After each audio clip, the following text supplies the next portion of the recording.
I couldn't help but question how as many as 25 million pilgrims walked to Kerbala over the course of 40 days in mourning for a man who died 1400 years ago, and it wasn't worthy of global attention. I also thought if this many people were walking and safe, then I would have to trust I would too. As I researched Arbaeen from home, the only story I could see was coverage from a suicide bombing in 2016, and even now, Arbaeen is almost unreported in the West. And so there I was at Najaf Airport with a team of Iranian and Iraqi filmmakers preparing to make a documentary on Arbaeen to capture the attention of a wider non-Muslim audience. For 3 weeks, we walked Arbaeen via the quiet pathways in Hilla, along the Euphrates River, and towards the heart of Kerbala via what pilgrims fondly call the highway of love. I was moved by the compassion I personally encountered, and also between pilgrim to pilgrim, many of whom had flown from the US and Asia and UK. I was surprised to meet a woman who worked for HSBC in London, and she explained to me that the last thing her office workers said to her before leaving for this spiritual journey was, "Don't die." Instead, we found ourselves in Hilla, discussing the lack of independent coffee shops in London, while meandering our way through these date palm forests towards our accommodation for the night. I've been informed that if you stay in the men's mokebs, you'll experience a strong symphony of snoring. But I can tell you in the women's mokebs, you have to be prepared for toddlers poking you awake and the sound of newborn babies crying. And in my case, I had aunties offering me food, readjusting my hijab, and asking me 20 times a day if I was married. Everyone was there for the same reason, to pay respects to Imam Hussein. And yet we were all on different journeys. While I'm not Muslim, I found the message of Arbaeen at an enormously transitional point in my life. And I found many pilgrims had decided to walk Arbaeen after losing a loved one or fleeing conflict, those who had waited much of their life to be there in their 80s and 90s. And I also learned that in 2017 and 2018, more women than men walked Arbaeen. When we reached Imam Hussein's shrine the day before Arbaeen, I stood on a rooftop looking out at a stream of pilgrims arriving in the city, and at my colleagues knelt on the floor weeping in the presence of Imam Hussein's shrine.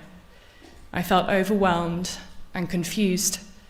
How could up to 25 million people walk in peace every year and no one know about it? How could they mourn for Hussein as if he had just died that day?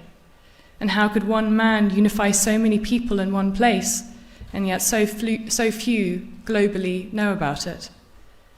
This is something I continue to reflect on in Iraq as we finish filming, and when I returned back to the UK.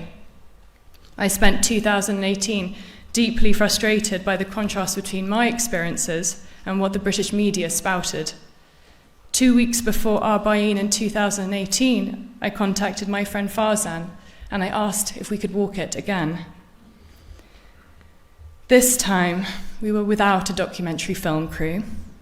I wasn't sharing a polished film, but rather videos of everyday encounters shot on iPhone with pilgrims and locals as we shared food and tea, experiences and company. While Arbaeen is no doubt a time of deep mourning, there is so much joy to be found too. In the most sensitive and raw of times, we can, as people, be softer than ever, and that is certainly the case for Arbaeen. Social media is a tool that's neglected, but here I'd found a space to show people how I experienced Iraq and how peaceful Islam is. It wasn't enough to tell people, I had to show them, and Instagram became that medium. On the day of Arbaeen, I was presented with a press card and invited alongside multiple local and international journalists, albeit all male, to photograph from the roof of Imam Hussein's shrine.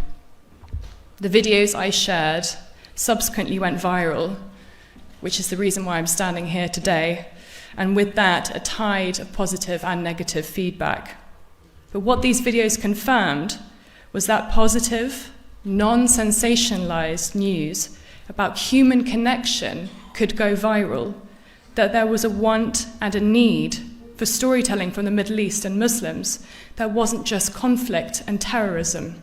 Compelled by the story of Hussein, since 2018, I've documented Muslim communities in the US and UK, Kashmir and Uttar Pradesh in India, Afghanistan, Iran, Kurdistan region of Iraq, and Lebanon to show another reality of life in these countries and the experiences of those who live there. I find it immensely problematic that it required a non-Muslim white woman to bring attention to the world's largest pilgrimage. It exacerbated the privilege that I held, and I realized how much more inclined people were to listen to me than Muslims. There are steps white people can make, and the first is to recognize our privilege. Staying out of politics and not lending our support as allies to Muslims is privilege in action. The color of my skin and religion will likely not make me a target of bigotry, attacks, deportation, or genocide. When the men at Heathrow Immigration asked me if I was safe, I told them very simply that the very reason they wanted to interview me was the very reason I had gone to Iraq, to show people it's not what they think it is. I opened my laptop and I showed them my photographs. I believe they're being exhibited somewhere in this building.